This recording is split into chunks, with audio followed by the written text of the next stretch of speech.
मेरा सवाल प्रदीप भंडारी जी से है। जैसे कि आपने डिबेट शुरू किया तो सबसे पहले आपने ये बोला कि तिरंगे का सम्मान, जो तिरंगे का सम्मान ना करे वो दिमागी नक्सल है। तो मेरा सवाल ये है पहला कि 1950 से लेकर 2002 तक आरएसएस हेडक्वार्टर पर आपने भगवा झंडा फहराया, तो क्या सारे आरएसएस के लोग, मोदी, अमित शाह, जितने भी हैं, सुनिएगा एक मिनट, क्या वो सारे दिमागी नक्सल हैं क्योंकि आपने तिरंगे का सम्मान नहीं किया? इसका जवाब दीजिएगा। दूसरा सवाल, एक दूसरा सवाल खत्म। अरे बीच में उछल जाएंगे, रुक जाओ। अरे नहीं तो तुम्हारे सवाल का जवाब सुप्रीम कोर्ट का ऑर्डर था नवीन जिंदल केस के अंदर कि कोई भी प्राइवेट इंस्टीट्यूशन पर झंडा नहीं फहरा सकता है, जाके पढ़ो। इसीलिए जाके कोई नहीं चीज करा। हमारे सुनो, प्राइवेट जगह पे नहीं फहरा सकता पब्लिक के। अगर हमने देश के तिरंगे का सम्मान नहीं किया होता तो आर्टिकल 370 हम एब्रोगेट नहीं करते। अगर हमने देश के तिरंगे का सम्मान नहीं किया होता तो बुरहान वानी जैसे आतंकवादी को नहीं मारते।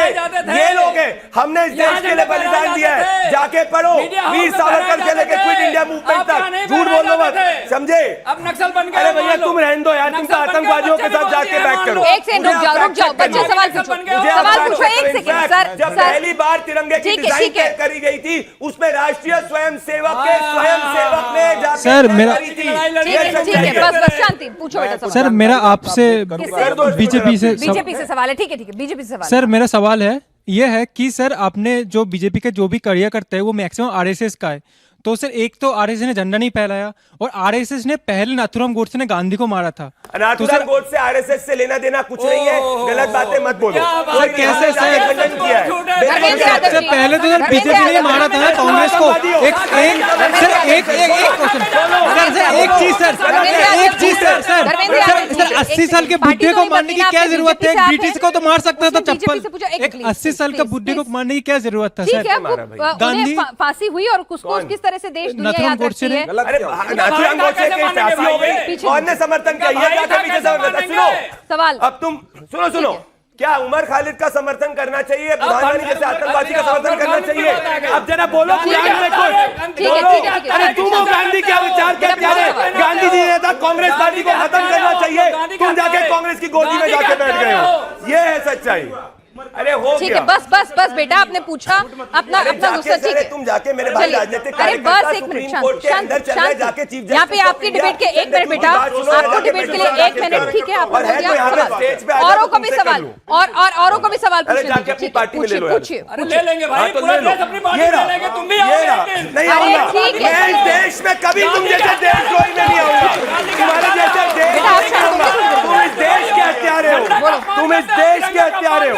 ये सच्चाई है तुम्हारी। अरे तुम पूरे ही अपमानित हो, तुमको किसी का अपमान करने की जरूरत नहीं। धर्मेंद्र यादव जी, ये सब करके ना अच्छा नहीं लगता। और आप भी प्रदीप जी, बस करिए अब आप दोनों सवाल पूछिए। मेरा सवाल धर्मेंद्र यादव जी से है। आपने कहा कि दिमागी नक्सलवाद वो है जो देश की युवा को कॉकरोच कह रहा है, पर आप उस देश के युवा को और क्या कहना चाहेंगे जो पेपर लीक के अगेंस्ट एक प्रोटेस्ट के नाम पे भारत को और भारतीय आर्मी को डिमीन कर रहा है, ऐसे शब्दों का प्रयोग कर रहा है उनके लिए जो मतलब कतई बर्दाश्त नहीं है।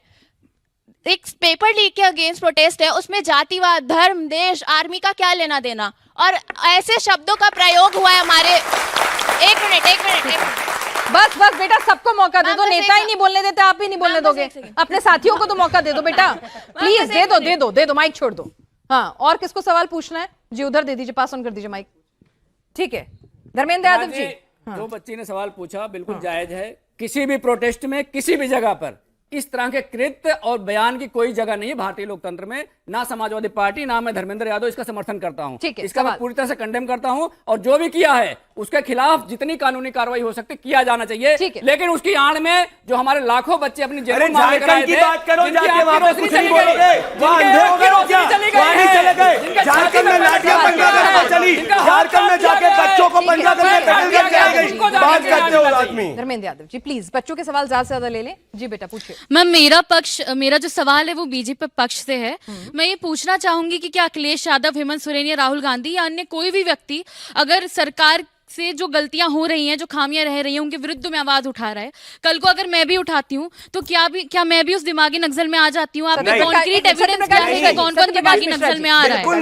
बिल्कुल नहीं। आपका अधिकार है हमसे सवाल पूछने का, आपका अधिकार है आपके सवालों के जरिए हमें बेहतर करने का। पर आप कभी भी, क्योंकि मेरे को आप पे विश्वास है, कभी भी कोई आतंकवादी नक्सली, सुनिए, हिडवा एक और सवाल। नक्सली आतंकवादी था, उसने और किसको आपके सवाल पूछना उसने है? आप कई युवाओं दे की दीजिए जान ली, उसका समर्थन कांग्रेस पार्टी ने अपने ऑफिशियल हैंडल पे किया। पॉइंट नंबर 1, विनायक से नेशनल एडवाइजरी काउंसिल का मेंबर था, 2010 में उसको सेडिशन के लिए वो कोर्ट से कन्विक्ट हुआ, वो कांग्रेस पार्टी का ऑफिशियल सरकार के समय पैसे लेता था। इसको मैं दिमागी नक्सल कह रहा हूं। कोई भी राष्ट्रभक्त व्यक्ति चढ़ावा कितना भी चोरी करे विरोध वो कर क्या दे, है? जाके जो वो चढ़ावा आर्टिकल चोरी करे, 370 चढ़ावा विरोध चोरी नहीं करता। जो चढ़ावा चोरी करे मंदिर से वो क्या है? अरे तो इस साधु ने मंदिर से नहीं करी थी, मौलाना मौलाना आदमी, इसको समझाओ। जो मंदिर से चढ़ावा एक चोरी करे वो आएगा बीच में। वो टिन्नू यादव है, उसकी सजा हो चुकी है। दिमागी अब बोलो नक्सल में टिन्नू आएगा के कि खिलाफ, नहीं आएगा? बोलो टिन्नू के दिमागी खिलाफ, नक्सल में बोलो आएगा टिन्नू के नहीं खिलाफ, आएगा? बोलो टिन्नू के दिमागी खिलाफ, नक्सल में आएगा बोलो नहीं टिन्नू के आएगा? खिलाफ, बोलो दिमागी टिन्नू के नक्सल में आएगा खिलाफ। नहीं